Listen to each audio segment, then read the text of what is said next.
This is a well-loved fantasy standalone. Is it still that good in 2024? Hi guys, this is Dan here. Today let's talk about a fantasy standalone that I've been looking forward to read and recently finished. That is The Sword of Kaigen by ML Wang. It is the first book that I finished in 2024 because I should have finished it in December last year. Because the Christmas holiday. It is what I call a minimum spoiler video. If you keep watching this video, it won't affect how you're gonna read this book, or I won't explain too many plot details or twists to you that gonna affect how you see this book. So it is okay to watch it and check this book out if you're interested in it after I persuade you. I know that most of you should have heard about this book already, but let's briefly talk about what this book is about. This book was published in 2018, which is 6 years ago. Can you believe it? It is a Japanese military-inspired fantasy standalone, but I believe that in this world ML Wang have created, there is other pieces of work related to this universe, which I will explain it later.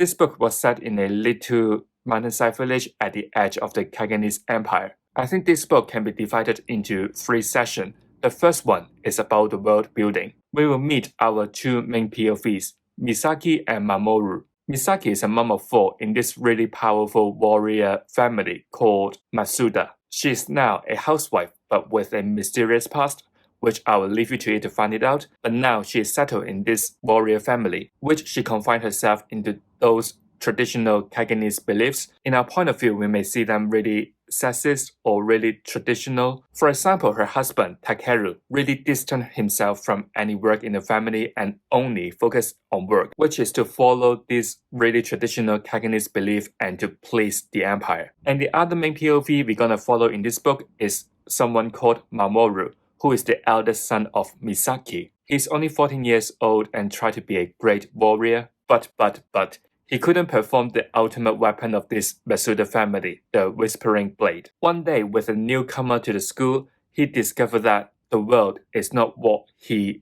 is imagining. The good thing about this first session is the writing style is really accessible and really easy to follow, and we will be absorbed to this Kaigenese empire really quickly and to this family without any difficulty. But there's one thing that I didn't really enjoy about this session, which is the info dumping. There is quite a lot of the world building done by history lessons. I'm talking about real history lessons taught by the teachers. There are literally paragraphs after paragraphs of facts in this world that we need to digest. For example, it would be like, in this year, something happened, blah, blah, blah, blah, blah. Next year, something happened like this, blah, blah, blah, blah, blah. Because of that, something happened like this, blah, blah, blah, blah, blah, blah, blah. There's just so many facts, so much history to process in my mind. That is something that I didn't quite enjoy, unfortunately. Or even when Mamoru learned that the world is bigger than he thought, there are really a lot of information to absorb, even though the author has tried to make it a little bit more entertaining.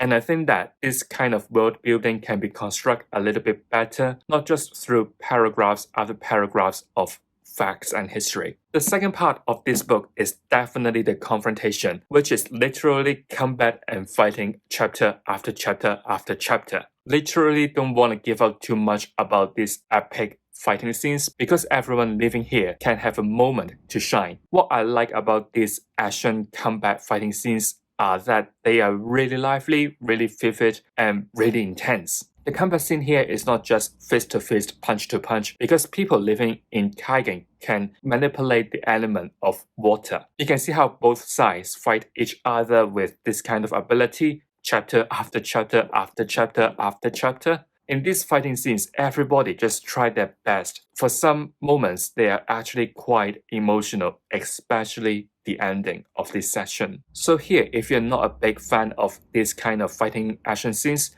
you may find it really difficult, really challenging, really dreadful to go through all these chapters because they are literally fighting after fighting after fighting after fighting. And according to my Kindle, those chapters are usually longer than 30 minutes to read. So if you're not a big fan of these elements, then I don't suggest you to pick this one book up because I don't think you will enjoy these chapters. The last part of this book is the resolution of what had happened. Here we will witness what happened during the confrontation leads to what happened in the last session of this book. A little bit difficult to explain it because I don't really give out too much details, to spoil your experience. I like how everything is being tied up by the end of the book. I love the chapters when Misaki needs to learn about something. I love how the author tackled with Takeru, this ice-cold father figure, and I appreciate how the author tackled trauma issues people gonna experience after the confrontation. Some parts may be a little bit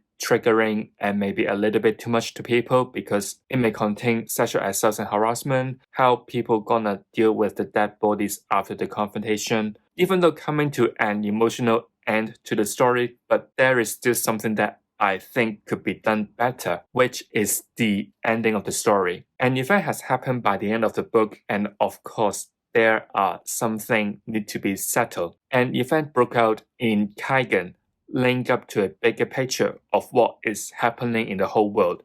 So I am curious if the Sword of Kaigen is a fantasy standalone. Should the story be ended when everything is settled, is finished, or if this book is used to link up to other works by the author, would you still say it is a standalone?